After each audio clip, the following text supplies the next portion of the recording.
मुझे सारा सर आपका जो प्रोग्राम है, जो प्लान है कि एक आम आदमी अगर घर बनाना चाहता है तो वो आगाज कहां से करे, उसको क्या क्या प्रोसीजर फॉलो करना पड़ेगा, कितनी मुद्दत होगी इनकी किस्तों की और किस्तें कितनी होंगी?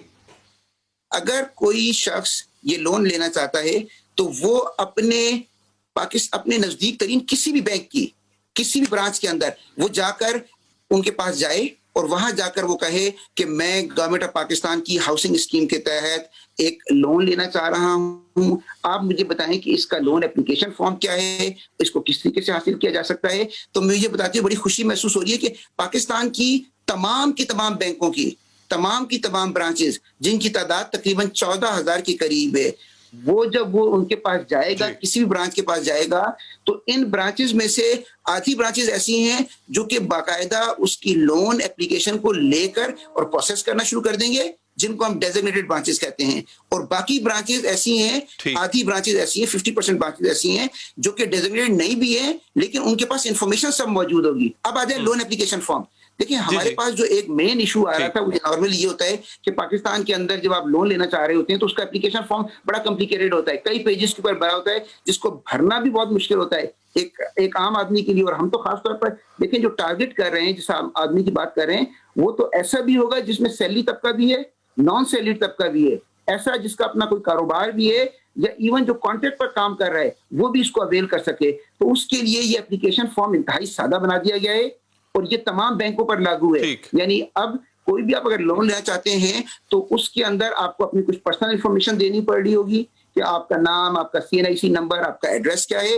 फिर उसके बाद उसके अंदर कुछ इंफॉर्मेशन, अगर आप सैलरी तबके से ताल्लुक रखते हैं यानी तनख्वाहदार हैं, तो आपको तनख्वाह के अपने हवाले से उसके हवाले से कुछ इन्फॉर्मेशन देनी पड़ी होगी। और अगर आप सैलरीड नहीं है, अपना काम कर रहे होते हैं या कॉन्ट्रैक्ट पे कहीं आप जॉब कर रहे हैं, तो वो इन्फॉर्मेशन देनी पड़ी होती है। ये प्राइवेट बैंक्स में ये भी होता है कि अगर आप घर के लिए लोन लेने जा रहे होते हैं तो एक सर्टेन अमाउंट, एक मखसूस अमाउंट होती है जो आपको फाइनेंस की जाती है। मतलब कि जी, हम आपको आपके घर की अमाउंट का 70% दे देंगे, बाकी 30% आपने खुद डालना है। ये जो अभी आप सहूलत दे रहे हैं, क्या ये 100% लोन होगा या इसमें भी कुछ हिस्सा डालना पड़ेगा जो शख्स लोन लेने जा रहा है? 3 तरह के घरों के लिए ये कर्जे दिए जा रहे हैं। एक जो है वो 5 मरले तक के लिए, और जो कि नेफ्डा के अपने नया पाकिस्तान हाउसिंग अथॉरिटी वो अपने प्रोजेक्ट्स लेकर अपनी जमीन पर बना के दे रही है। दूसरा किस्म के घर वो होंगे जो कि कोई भी आदमी कहीं भी जमीन लेकर या उसके पास पहले से जमीन मौजूद है, उस पर 5 मरले की जमीन के ऊपर वो अपना घर बनाना चाहता है, तो दूसरी कैटेगरी ये है। और तीसरी कैटेगरी ये है कि वो अपनी जमीन ले ले या जमीन भी खरीदना चाहता है और 10 मरले तक का घर बनाता है। तो अब देखिए, जो पहली 2 कैटेगरीज हैं, यानी 5 मरले की घर तक के लिए अगर वो बनाना चाहता है तो उस पर जो उसकी कीमत है, घर की कीमत, देखिए ये इसकी कंडीशंस में है कि घर की कीमत 35 लाख तक होनी चाहिए, उसका सिर्फ 10% जो है वो उसको खुद देना है। यानी आप अगर ये समझ लें कि 35 लाख का घर है तो 10% का मतलब ये होता है कि तकरीबन 3.5 लाख रुपए उसको अपनी इक्विटी के तौर पे देना पड़ रहा होगा, जबकि 90% जो है बाकी वो बैंक कर्जे के तौर पे दे रहा होगा। जो आपने जिस तरह बिल्कुल सही कहा कि आम हालात के अंदर जब आप लोन लेने जाते हैं तो वो बैंक कहता है कि जी 30% अपनी तरफ से डालें, हम सिर्फ 70% या 60% देंगे। लेकिन इस वाली स्कीम के अंदर हमने ये सहूलत पैदा की हुई है कि आप बैंक जो है 90% तक दे सकते हैं, जो खुद जो घर लेना चाह रहा है, जो लोन लेना चाह रहा है, उसको सिर्फ 10% देना पड़ेगा। जो कि बड़े वाले स्कीम है, यानी जो 10 मरले तक वाली है, उसमें ये 15% देना पड़ेगा, लेकिन इससे ज्यादा नहीं है। देखिए, इसमें जो ज्यादा अहम चीज है वो ये है कि किस्त कितनी बन रही होगी। अगर 10 लाख का आप कर्जा लेना चाहते हैं तो उसके लिए महीने की जो इंस्टॉलमेंट बनती है वो तकरीबन 6,600 रुपए बनती है। इसका मतलब ये हुआ, अच्छा, ये तो बहुत कम है। अच्छा, ये पहले 5 साल है। फिर क्योंकि पहले 5 साल मार्कअप सबसे कम होता है, अगले 5 साल में ये 6,600 से बढ़कर 7,500 बन जाती है, तकरीबन 900 रुपए का फर्क पड़ जाता है इसके अंदर। लेकिन देखिए, अगले 5 साल के अंदर जाके लोगों की इनकम भी बढ़ जाएगी, तो उसके अंदर ये चीज फैक्टर हो जाती है। अगर लोन फर्ज कर लें कि मैं एक एवरेज लोन साइज की बात करता हूँ 20 लाख रुपए का, तो 20 लाख रुपए के लोन पर जो इंस्टॉलमेंट बनती है मंथली वो 13,199 यानी 13,200 रुपए बनती है। अब 13,200 रुपए की इंस्टॉलमेंट के लिए बैंक को क्या चाहिए कि आपकी इनकम, यानी तनख्वाह की सूरत में या अगर आप कारोबार कर रहे हैं, आपकी इनकम इसकी डबल होनी चाहिए। यानी अगर आपकी इनकम 26,400 रुपए है तो आप 20 लाख रुपए तक का लोन ले सकते हैं, जिसकी इंस्टॉलमेंट तकरीबन 13,200 रुपए बनती है। अगर आप इससे भी ज्यादा बड़ी अमाउंट कर दें, बिल्कुल सही। 30 लाख रुपए का, मैं एक एवरेज लोन की बात कर रहा हूँ, 30 लाख रुपए का अगर आप लोन लेना चाहते हैं, यानी 35 लाख का आप घर बनाना चाहते हैं, उसके अंदर आपने कुछ इक्विटी डाली, आपकी अपनी जमीन मौजूद है या जमीन मौजूद नहीं भी है, आप जमीन भी खरीदना चाहते हैं तो जमीन भी इससे खरीद सकते हैं। आपको 30 लाख रुपए के लोन पर जो किस्त बनेगी महीने की वो 19,700 रुपए है, यानी 20,000 रुपए तकरीबन बनती है। तो 20,000 की किस्त का मतलब ये कि आपकी जो इनकम है वो 40,000 के करीब होनी चाहिए। एक चीज और समझाइएगा जरा, आपकी बातों से बड़ी अच्छी क्लैरिटी आ रही है माशाल्लाह। एक तो ये कि इनकी अक़सात की अदायगी की मुद्दत कितनी होगी, एक। दूसरा ये बताइएगा कि ये जो अगर घर लेना जो चाह रहे हैं, इसकी फाइनेंसिंग पूरे का पूरे घर बमा जमीन होगी या सिर्फ ये घर की कंस्ट्रक्शन के लिए होगा? मतलब अगर जमीन खरीदना चाह रहा है वो, उसकी मालियत है और वो 35, आपने कहा 35 इसकी हद है, 5 मरले की हद है 35 लाख, उससे अगर तजावुज कर रही है अगर वो उसकी रकम, तो उस बढ़ती हुई रकम, ये बढ़ी हुई रकम का क्या होगा? पहला सवाल तो ये कि जो मैं आपकी ये किस्त बता रहा हूं, ये मैं उस 20 साल के लोन की बता रहा हूं, क्योंकि इसके अंदर देखिए जो फैसिलिटी दी गई है वो ये कि आप लोन 20 साल तक का ले सकते हैं। आम तौर पर अभी तक पाकिस्तान में तारीख में ऐसा कभी नहीं हुआ था कि लोग 20-20 साल के भी बैंक लोन दे रहे थे।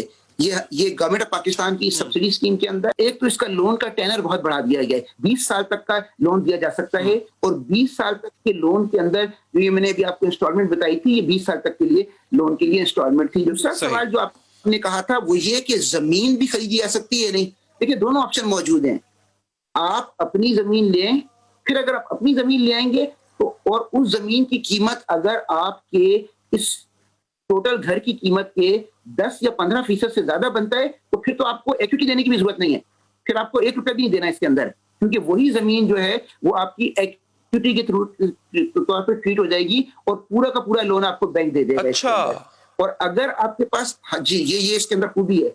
और अगर आपके पास जमीन मौजूद नहीं है तो फिर आप लोन, जैसे मैंने बताया कि मुख्तलिफ टीयर्स के अंदर 35 लाख का अगर एक घर आप लेना चाहते हैं 5 मरले का, उसमें 30 लाख तक का लोन आप ले सकते हैं। तो उस 30 लाख के लोन के अंदर अगर आप चाहें तो जमीन भी ले लें, उसके ऊपर कंस्ट्रक्शन भी कर लें, लेकिन एक बात याद रखें कि ये नहीं हो सकता कि इस लोन से आप सिर्फ जमीन खरीद लें, क्योंकि देखिए ये स्पेकुलेटिव पर्पस के लिए नहीं है कि आपने प्लॉट लेके खरीद के रख लिए और उसके बाद आप इंतजार कर रहे हैं कि उसकी कीमत बन जाए, बढ़ जाएगी, उसके तो क्या कोई टीम जाके इंस्पेक्शन करेगी, देखेगी जाके कि इन साहब ने जो पैसे लिए थे घर के लिए, उस पे घर इन्होंने जमीन पे बनाया कि नहीं? जी जी, बिल्कुल। ये देखिए ये बैंक की जिम्मेदारी डाली गई है इस स्कीम के अंदर कि उसको ये इंश्योर करना है कि ये जिस मकसद के लिए लोन लिया जा रहा है वो उस मकसद के लिए इस्तेमाल हो रहा है। अच्छा, नंबर 2 मैं आपको एक बात बताऊं कि इवन अगर आप घर भी बना लेते हैं और आप घर बना के अगर चाहते हैं कि 2 साल में ये घर बेच दें और फिर दोबारा ये कोई स्कीम कर ले लें, फायदा उठा लें, तो आप नहीं कर सकते।